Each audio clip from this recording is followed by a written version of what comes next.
Caught my partner's secret friendship with their ex behind my back. It was a Tuesday evening, the kind where the smell of rosemary chicken lingered in the air and our daughter's crayon drawings plastered the fridge.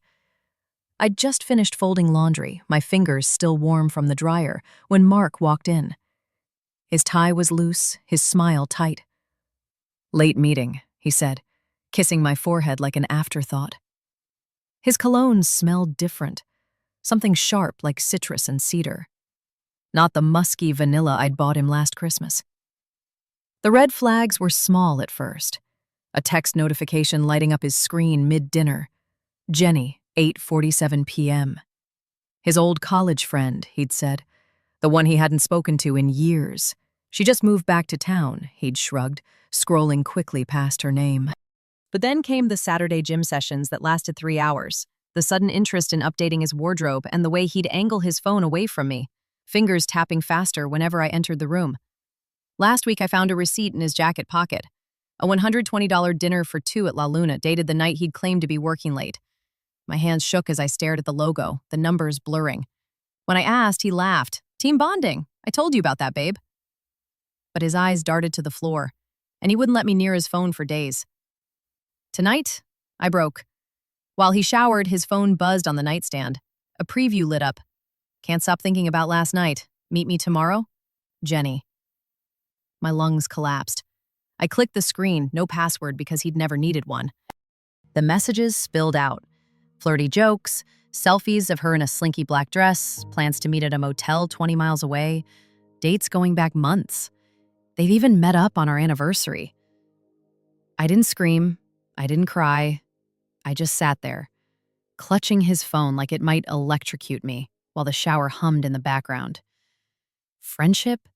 This was a f***ing symphony of lies. When he stepped out, towel around his waist, I held up the screen.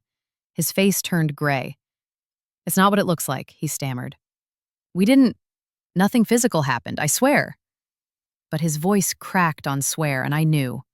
Even if they hadn't crossed that line, they'd danced around it, shared secrets, laughed behind my back, built a parallel life where I didn't exist. Now it's 3 a.m. I'm on the couch, staring at our wedding photo on the mantle. He's asleep upstairs, still expecting me to talk it out tomorrow. But how do you talk when every memory feels staged? When the man who taught our daughter to ride a bike also taught another woman his insecurities? I keep replaying his texts. "You're the only one who gets me." I want to hate him.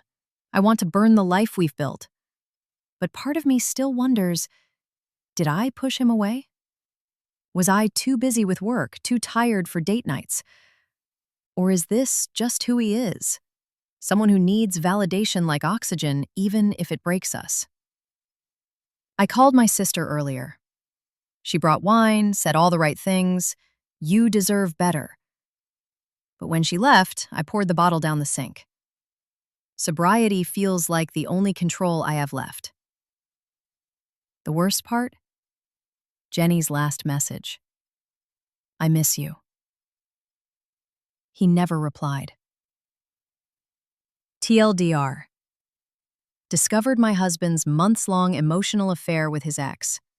Now, I'm hollow, angry, and unsure if our marriage is worth saving.